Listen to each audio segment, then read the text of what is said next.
નમસ્કાર, ગ્લોબલ એક્સપ્રેસમાં તમારું સ્વાગત છે। હું આપની સાથે ચેતન। આજના અમેરિકાના તારીખ 27 માર્ચ 2026ના મુખ્ય સમાચારોની વાત કરીશું। અમેરિકામાં રહો છો, અમેરિકાના રોજના ગુજરાતીમાં અપડેટ જાણવા માટે ગ્લોબલ એક્સપ્રેસને સબસ્ક્રાઇબ કરવાનું ભૂલતા નહીં।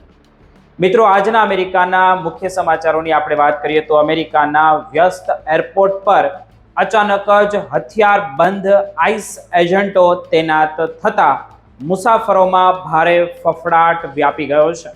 શટડાઉનના બહાને TSAના સ્થાને આવેલા આ એજન્ટો શું માત્ર મદદ કરી રહ્યા છે કે પછી ઇમિગ્રેટ્સને નિશાન બનાવવાનું આ કોઈ ગુપ્ત મિશન છે? જાતા પહેલા એકવાર વિચાર કરજો। સુરક્ષાના નામે ફેલાયેલા ડર પાછળનું અસલી સત્ય શું છે, મારે તમને જણાવવું છે। આ પછીના સમાચારોની વાત કરીએ તો શું અમેરિકામાં હવે ભારતીયો માટે પોતાના દરવાજા બંધ કરી રહ્યું છે કે પછી 2025ના જે વિઝા મંજૂરીમાં 11% ઘટાડો અને સ્ટુડન્ટ વિઝામાં 60%નો જંગી ઘટાડો એક ભયાનક સંકેત આપી રહ્યો છે 2026માં? તેજસ્વી વિદ્યાર્થીઓના વિઝા મિનિટમાં જ રિજેક્ટ થવા પાછળ કવી નવી મોટી રણનીતિ કામ કરી રહી છે અને શું આ ભારતીય પ્રતિભા સામે કોઈ મોટી ચાલ છે? આ પછીના સમાચારોની આપણે આગળ વાત કરીએ તો ન્યૂ જર્સીમાં ગવર્નર અને ફેડરલ એજન્સીઓ આમને સામે આવી ગયા છે। આઈસ એજન્ટોના માસ્ક પહેરવા પર પ્રતિબંધ મૂકતા જ નવા કાયદાએ અમેરિકામાં રાજકીય ભૂકંપ સર્જ્યો છે। શું આ કાયદો ઇમિગ્રેટ્સની સુરક્ષા કરશે કે પછી કેન્દ્ર અને રાજ્ય વચ્ચેના આ જંગમાં સુરક્ષા વ્યવસ્થા જોખમાશે? માસ્ક પાછળનો અસલી ચહેરો ઓળખવાની આ લડાઈ હવે કયું નવું વળાંક લેશે તે આપણે જોવું રહ્યું। આ બધા જ સમાચારોની આપણે વિગતે ચર્ચા કરીએ। આપ જોતા રહો ગ્લોબલ એક્સપ્રેસ।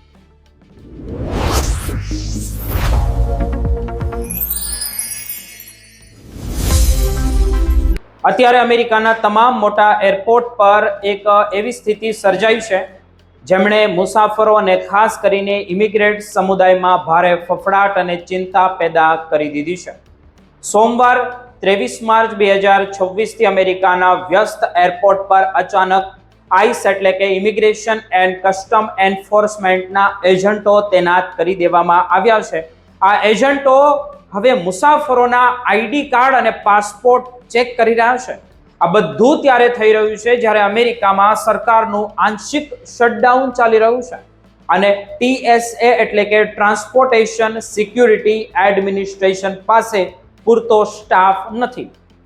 ટ્રમ્પ પ્રશાસને સેંકડો આઈસ અધિકારીઓને એરપોર્ટ પર મદદ માટે મોકલ્યા છે, પરંતુ લોકોમાં એવો સવાલ ઊભો થયો છે તેમના ઇમિગ્રેટ્સની અંદર કે શું આ માત્ર મદદ છે કે પછી છુપી રીતે ઇમિગ્રેશન એન્ફોર્સમેન્ટનું કોઈ મોટું કામ કરવામાં આવી રહ્યું છે? એટલાન્ટા, ફિનિક્સ, પછી ન્યુયોર્ક અને શિકાગો જેવા મોટા એરપોર્ટ પર હથિયાર બંધ એજન્ટો ટેકનિકલ વેસ્ટ પહેરીને TSA ચેકપોઇન્ટ પર ઊભા જોવા મળી રહ્યા છે। તેઓ મુસાફરોને તેમના ડ્રાઇવિંગ લાયસન્સ, પાસપોર્ટ અને અન્ય ઓળખપત્રો અને જરૂરી દસ્તાવેજો ઇલેક્ટ્રોનિક મશીનમાં નાખવા માટે નિર્દેશ આપી રહ્યા છે, જે કામ સામાન્ય રીતે TSA સ્ટાફ દ્વારા જ કરવામાં આવતું હોય છે। તે હવે આઈસના એજન્ટોના હાથમાં છે। અત્યાર સુધીમાં 400થી વધુ TSA અધિકારીઓએ રાજીનામા આપી દીધા છે અને ઘણા લોકો પગાર ન મળવાને કારણે રજા પર ઉતરી ગયા છે, જેને કારણે એરપોર્ટ પર લાઈનો ખૂબ જ લાંબી થઈ રહી છે અને સુરક્ષા વ્યવસ્થા એકદમ ખોરવાઈ ગઈ હોય તેવું લાગી રહ્યું છે। આ માત્ર ને માત્ર સામાન્ય ઉકેલ નથી, માટે સરકારે આઈસ એજન્ટો મેદાનમાં ઉતાર્યા હોવાનું જણાવાય છે। ડિપાર્ટમેન્ટ ઓફ હોમલેન્ડ સિક્યુરિટી પુષ્ટિ કરી છે કે આ અધિકારીઓને ટૂંકી તાલીમ આપવામાં આવી છે અને તેઓ TSAના સાધનોનો જ ઉપયોગ કરી રહ્યા છે, પરંતુ એરપોર્ટના દ્રશ્યો જોઈએ તો કંઈક અલગ લાગે છે। મુસાફરોમાં ગભરાહટ છે અને એક પેસેન્જરે જણાવ્યું કે એરપોર્ટ હવે સામાન્ય મુસાફરીનું સ્થળ નથી લાગતું, પણ જાણે કોઈ દેશની સરહદ ઓળંગી રહ્યા હોય તેવું ભયાનક વાતાવરણ ત્યાં ઊભું થયું છે। ઇમિગ્રેટ્સના હક માટે લડતી સંસ્થાઓનું કહેવું છે કે આ પગલાંથી લેટિનો, એશિયન અને અન્ય લઘુમતી સમુદાયમાં ભારે ડરનો માહોલ પેદા કર્યો છે। મારિયા ગોલાન્ઝલેજ જેવી સામાજિક કાર્યકર્તાઓએ ચેતવણી આપી છે કે લોકો અત્યારે ચેક પોઈન્ટ પર આઈસ એજન્ટોને જુએ છે ત્યારે તેમને માત્ર મદદ નહીં પણ પોતાની ધરપકડનો મોટો ડર તેમને સતાવી રહ્યો છે. જો કે અત્યાર સુધી આ 4 દિવસમાં કોઈની ધરપકડ થઈ હોવાના કોઈ સત્તાવાર આંકડાઓ મળ્યા નથી, પરંતુ આઈસે સ્પષ્ટ કહ્યું છે કે જો તપાસ દરમિયાન તેમને કોઈ ગેરકાયદેસર વ્યક્તિ મળી આવશે તો તેઓ ચોક્કસ કાયદેસરની કાર્યવાહી કરશે. બીજી તરફ વોશિંગ્ટનમાં બજેટ મુદ્દે ભયંકર ખેંચતાણ ચાલી રહ્યું છે, જેમાં બોર્ડર વોલ અને ઇમિગ્રેશન જે ફંડિંગ મુખ્ય મુદ્દા છે. સરકારનું કહેવું છે કે જ્યાં સુધી આ શટડાઉન ચાલુ રહેશે ત્યાં સુધી એરપોર્ટ પર આ વ્યવસ્થા ચાલુ રહી શકે છે. આ દરમિયાન શિકાગો અને એટલાન્ટા જેવા એરપોર્ટ પર વેઇટિંગ ટાઈમમાં થોડો ઘટાડો જરૂર જોવા મળ્યો છે, કારણ કે વધુ સ્ટાફ ત્યાં હાજર છે. એરલાઇન્સ કંપનીઓ પણ ચિંતિત છે અને મુસાફરોને વહેલા એરપોર્ટ પહોંચવાની અને શાંતિ જાળવવાની સલાહ પણ આપવામાં આવી રહી છે.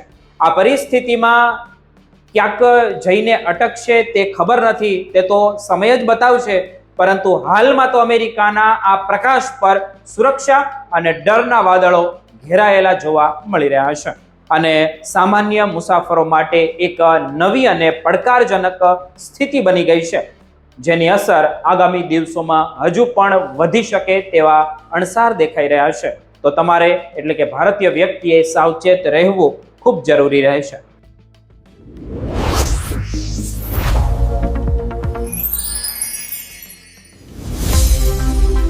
આજે અમે એક એવા સમાચાર તમારી સામે લઈને આવ્યા છીએ જેણે ભારતના મહત્વકાંક્ષી મધ્યમ વર્ગમાં ફાળ પાડી દીધી હોય તેવું લાગે છે. એટલે કે એનઆરઆઈ વ્યક્તિઓ અમેરિકામાં જે રહે છે તે અમેરિકાએ વર્ષ 2025 માટે વિઝા મંજૂરીમાં 11% ઘટાડો નોંધાયો તેવો રિપોર્ટ બહાર આવ્યો અને તેમાં સૌથી વધુ નુકસાન ભારતીયોને થયું છે. અમેરિકી સ્ટેટ ડિપાર્ટમેન્ટના તાજેતરના આંકડાઓ મુજબ 2024ની સરખામણીમાં 2025ના પ્રથમ 8મા મહિનામાં લગભગ 2.5 લાખ ઓછા વિઝા આપવામાં આવ્યા છે. હવે 2026માં તો ચોંકાવનારો આંકડો સામે આવશે. ભારત અને ચીન બંને મળીને 84,000 વિઝા ગુમાવી ચૂક્યા છે, પરંતુ ભારતીય વિદ્યાર્થીઓ અને કુશળ કામદારો માટે આ સ્થિતિ વધુ ને વધુ ગંભીર છે.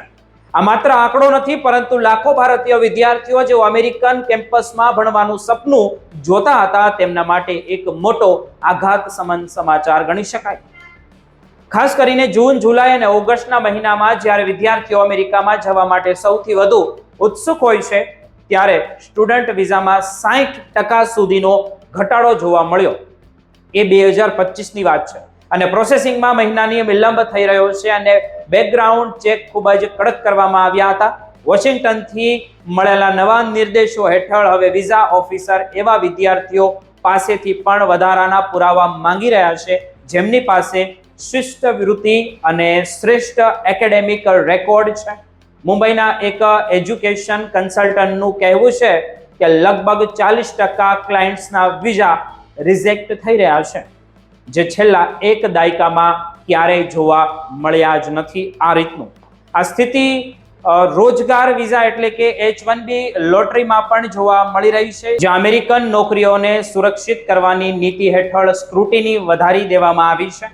આ ઉપરાંત ફેમિલી વિઝામાં પણ લાંબુ વેઇટિંગ લિસ્ટ જોવા મળી રહ્યું છે. આ બધું વર્ષ 2024ની અમેરિકી પ્રમુખ પદની ચૂંટણી પછી બદલાયેલી નીતિઓને કારણે થઈ રહ્યું હતું એવું લાગી રહ્યું છે.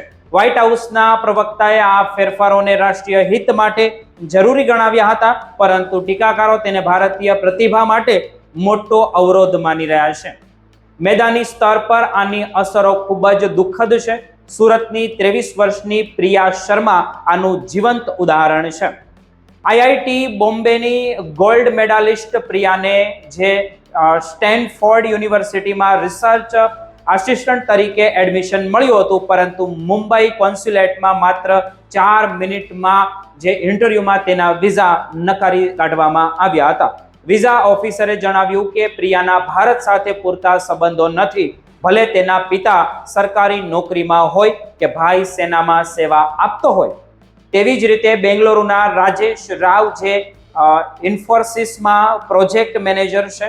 તેમના H1B વિઝા પણ 3 મહિનાની લાંબી તપાસ બાદ રિજેક્ટ કરી દેવામાં આવ્યા, જેમના કારણે તેમનો પરિવાર હવે વિખોટો પડી રહ્યો છે. આની અસર હવે ભારતીય જે એજ્યુકેશન સેક્ટર પર પણ દેખાઈ રહી છે. GRE અને ટોફેલના ક્લાસમાં 30% જેટલો ઘટાડો નોંધાયો છે અને વાલીઓ હવે અમેરિકાના વિકલ્પ તરીકે કેનેડા, જર્મની અને ઓસ્ટ્રેલિયા તરફ જોઈ રહ્યા છે. ભારતીય IT ઉદ્યોગ પણ હવે મેક્સિકો અને યુરોપમાં પોતાના કામ શિફ્ટ કરવાની તૈયારી પણ કરી રહ્યા છે. અર્થશાસ્ત્રીઓનું માનવું છે કે જો આ ઘટાડો ચાલુ રહેશે અમેરિકાની અંદર તો ભારતની GDP વૃદ્ધિ પર હશે, પણ તેની માઠી અસર તેમને પણ થશે.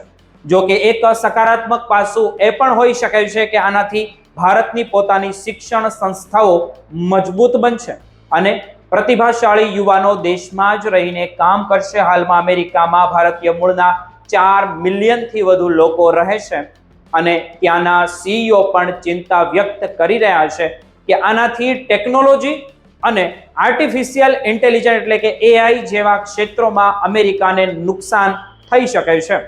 હાલ તો માર્ચ 2026 સુધીમાં આંકડાઓ મુજબ જોઈએ તો આ ટ્રેન્ડ ચાલુ રહે તેવું દેખાઈ રહ્યું છે. જો તમે પણ વિઝા માટે અરજી કરી રહ્યા હોય તો દરેક દસ્તાવેજોની 2 વાર તપાસ કરો અને મજબૂત પુરાવા તૈયાર રાખો. આ બાબતે સતત અમે તમને અપડેટ આપતા રહીશું.